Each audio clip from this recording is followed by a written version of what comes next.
As we're into official season and preseason, we really emphasized on getting game ready now. And so, because we know that we're going to have those big opponents, and it's going to be a huge feather in our hat to get some of those wins as we look forward to NCAA tournament play. And just being a captain, also just kind of keep a big picture. I mean, what does that mean for you personally? I'm super honored to be a captain because one of the biggest things that I pride myself on is doing my best to instill a culture here that's going to last. So I'll know if I did my job as a captain. If I leave here in 2 years from now, I look back and I see the girls still holding themselves to those same standards and valuing each other for who they are and as a player, and supporting each other along the way. So that's when I'll know I did my job as a captain, and I'm just here to help my teammates and help them reach their potential, because we have so much great talent here, and with the guardrails of our coaches, we have the potential to be unstoppable. What is that culture that you want to establish? That culture is extremely competitive, but at the same time, I'm going to be your best friend. So I'm pushing you harder on defense. I'm going to try to strip the ball away from you because I know that you can be better, and I'm preparing you for the challenges that you're going to face ahead. Because a lot of times in just the natural state of basketball, things can get chippy, it can get kind of out of hand, but reminding ourselves what the main goal is to individually grow as a person and as a player, but collectively as a team is kind of our central focus, and something that we remind ourselves each day. I appreciate you. Thank you. Of course. Alyssa, looking back at your time at UNC, is there a specific moment, on or off the court that stands out to you? It'll probably be the first time I played at Duke in Cameron, and it was my first Duke-Carolina rivalry game, because I remember before I even had any thoughts of playing college basketball, I would be in Buffalo Wild Wings with my friends, or just out at Applebee's when I was in my hometown of Minnesota, and I would see the Carolina and Duke game on, but I'd never think twice because I'm like, oh yeah, it's Carolina Duke. It's like, just seems so far-fetched. So when I was in that moment and I was standing on the court, I was looking around, I was like, wow, I am here right now. So that was a full circle moment, and just really appreciative to be in this opportunity to be able to be a part of something much bigger than myself. Yeah, and speaking of, your hometown in Minnesota, I saw on social media that you had hosted a basketball camp this summer. Talk to me about, the decision to do that, what it was like. Yeah, so that was actually my second basketball camp I've ever hosted.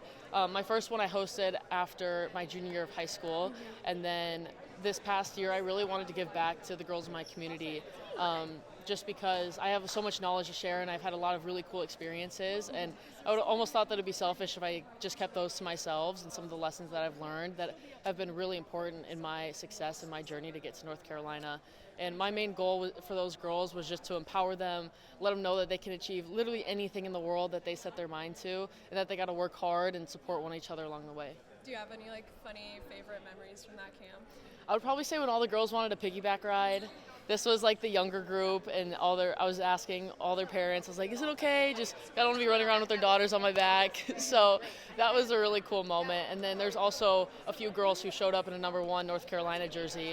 And then they had, when their parents and other siblings came to drop them off, they're all wearing Carolina number 1 jerseys. And so that was a really cool moment too, just to see how much support has sustained throughout my community back home, even though I don't get to play in front of them as much. But I'm super appreciative of their support, even if they just watch on TV or check the stats. I feel the love for my community, and that's something that I had to make sure that I gave back to. Yeah, and speaking of kind of team bonding almost over the summer, I saw that you guys were playing a lot of pickleball. Tell me a little bit about that. Yeah, we love to do stuff outside of the court just because it's something new, something fresh, because the season does get long. So playing pickleball was something that was pretty cool. And Coach Banghart is really competitive, and she's been practicing a lot, so she wanted to do it to kind of show off a little bit. But I think she was surprised because our athleticism transferred over to that court as well. Who's the best? The best duo is myself and Sydney Barker. We ran the pickleball courts, and we went nearly undefeated. We lost to Coach Banghart, but she wasn't initially in the bracket, so we don't really count that one. Hey, Alyssa, I'm just one second. Do you have any thoughts on the expansion of the ACC? Typically, they're going to have any new, kind of strong competition from there, anything? My only thoughts are really that I'm just excited. I mean, I'm welcoming of the teams that are coming into our conference, and I only think it's going to drive the competitiveness forward, and that's something that I'm really excited for, just to try to move that needle of women's basketball and bring more attention to the sport. So I'm really excited for it. Thank you so much. Yeah. In terms of the overall roster composition of this team, the depth you guys have, the expectations you guys have coming into this year, How much has it changed from your freshman year when you kind of came in here as part of the program that was almost rebuilding and trying to get back on that stage? I guess, what has that evolution been like for you personally? The evolution has been pretty bizarre. Like my first year coming in here, I felt like I didn't have a sense of direction.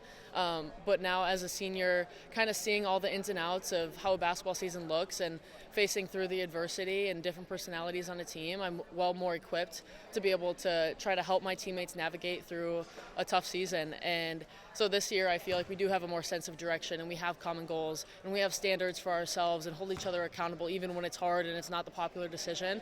And that's just a testament to how great of girls that have been recruited here. And my teammates are just beyond mature in their ability to communicate on and off the court and just keep the main thing. So we're focusing on getting better individually on and off the court, getting better collectively as a team, so we can just keep elevating this program. Kind of honing in on the recruiting aspect of it. I mean, this team is probably going to have a couple of like 5-star McDonald's All-American girls coming off the bench. I mean, have you been on a team this deep in terms of talent-wise throughout your life, and what is it like practicing against a team that collectively is so talented? Yeah, that's a great question. I've never been on a team this talented before, and it is so cool to see. Every practice is the most competitive atmosphere that I've been a part of, and it's perfect because that's simulating what games are going to be like, and it's just really awesome to see all these girls being able to show out their skills. And you know, a lot of people stress about not starting, but it's really the bench that comes in and supports in whatever way that their role is asking them for that gets you far in the tournament. Alyssa, Thanks. with all it feels like you guys didn't have a full roster for a lot of last season. It felt like only 2 games and maybe had a full roster. Do you feel that you were ever 100% healthy last season with everything that you dealt with? Me personally? Yeah. Not really. I'm very competitive and I have a chip on my shoulder, and so if I have like a nagging injury, I'm not going to let it affect me mentally, but obviously physically it does. So I was just trying to make sure that I stayed in touch with our sports med staff, and we did everything we could to prevent further injury and just maintain my body and in order to sustain throughout the season. But again, I had so much support from my teammates and girls that would go to the training room with me and do some exercises and stuff. So I never felt alone in the process, which is probably the most important thing for me, because then I could show up and give my best every day still. You couldn't 100%